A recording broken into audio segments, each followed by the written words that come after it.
लता मंगेशकर जी, जिनका नाम संगीत की दुनिया में बड़े ही एहतराम से लिया जाता है। किसी ने आज तक लता दी की तरह कोई दूसरा गायक नहीं पाया। लता जी भारत की सबसे लोकप्रिय गायिका है, जिनका पूरा जीवन उपलब्धियों से भरा हुआ है। उनका जन्म 28 सितंबर 1929 को इंदौर में हुआ था। आपके पिताजी का नाम दीनानाथ मंगेशकर था, जो खुद सुरों के मालिक थे और रंगकर्मी भी थे। आपकी माताजी का नाम शेवंती मंगेशकर था। आपका जीवन बेहद संघर्षों के बीच घिरा रहा।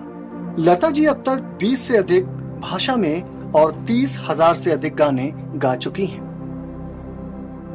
आप पहली ऐसी शख्सियत हैं जिनके जीवन में उनके नाम से पुरस्कार दिए जाते हैं।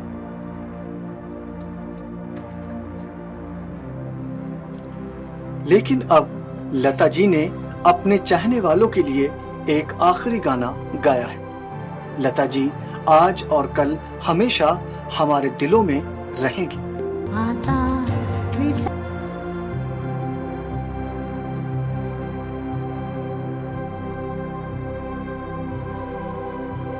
संगीत की देवी लता मंगेशकर। लता जी की जादुई आवाज की पूरी दुनिया दीवानी है।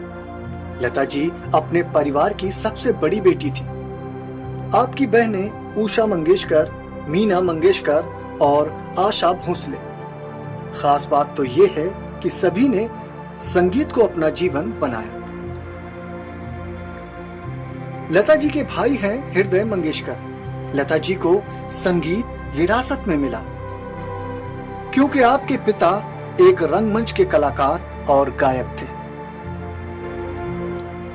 लता जी ने पहली बार बसंत जोगलेकर द्वारा निर्देशित फिल्म कीर्ति हसाल के लिए गाना गाया था। लेकिन अफसोस, लता जी के द्वारा गाए हुए गीत को फिल्म से निकाल दिया गया।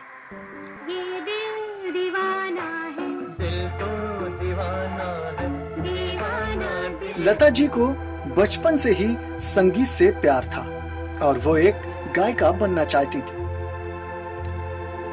लेकिन एक वक्त ऐसा भी आया जब आपके पिता का देहांत हो गया और परिवार की जिम्मेदारी लता जी के ऊपर आ गई। ये आपके लिए बहुत ही मुश्किल की घड़ी थी। आपने पैसों की जरूरत की वजह से फिल्मों में अभिनय भी किया।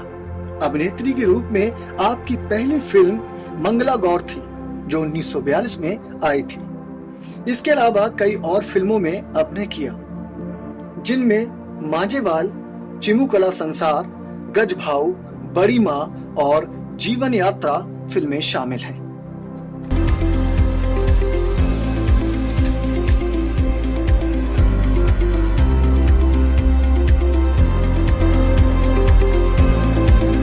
लता जी गायकी में कामयाबी को तलाश रही थी, लेकिन उस वक्त जहां मशहूर गायिका नूरजहां, अमीरबाई कर्नाटकी, शमशाद बेगम और राजकुमारी की आवाजें पसंद की जाती थी, तो ऐसे में पहचान बनाना लोहे के चने चबाने की तरह था।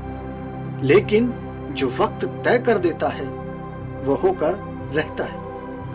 और 1949 में लता जी ने फिल्म महल का गीत आएगा आने वाला उस वक्त की सबसे खूबसूरत अभिनेत्री मधुबाला पर फिल्माया गया था। ये फिल्म बेहद सफल रही और फिल्म लता जी ने पीछे मुड़कर नहीं देखा। आपको फिल्म फेयर पुरस्कार, राष्ट्रीय पुरस्कार, महाराष्ट्र सरकार पुरस्कार, पद्म भूषण, दादा फाल्के पुरस्कार और दुनिया में सबसे अधिक गीत गाने का गिनीज बुक रिकॉर्ड अपने नाम दर्ज कराया और आपको अनगिनत सम्मानों से नवाजा गया। आपने आनंद घन के बैनर तले फिल्मों को भी बनाया और उन फिल्मों में संगीत भी दिया। आपकी एक खास आदत थी जो आपको औरों से अलग बनाती है। आपने हमेशा गाने नंगे पांव ही गाए। उनके मन में संगीत के प्रति इतना आदर था, इसलिए उनके चाहने वाले आपको साक्षात सरस्वती का रूप कहते हैं।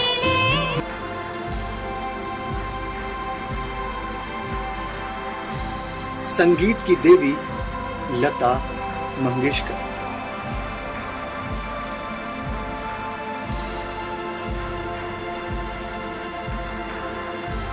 अगर आपको ये वीडियो अच्छी लगी हो तो लाइक करें, शेयर करें, सब्सक्राइब करें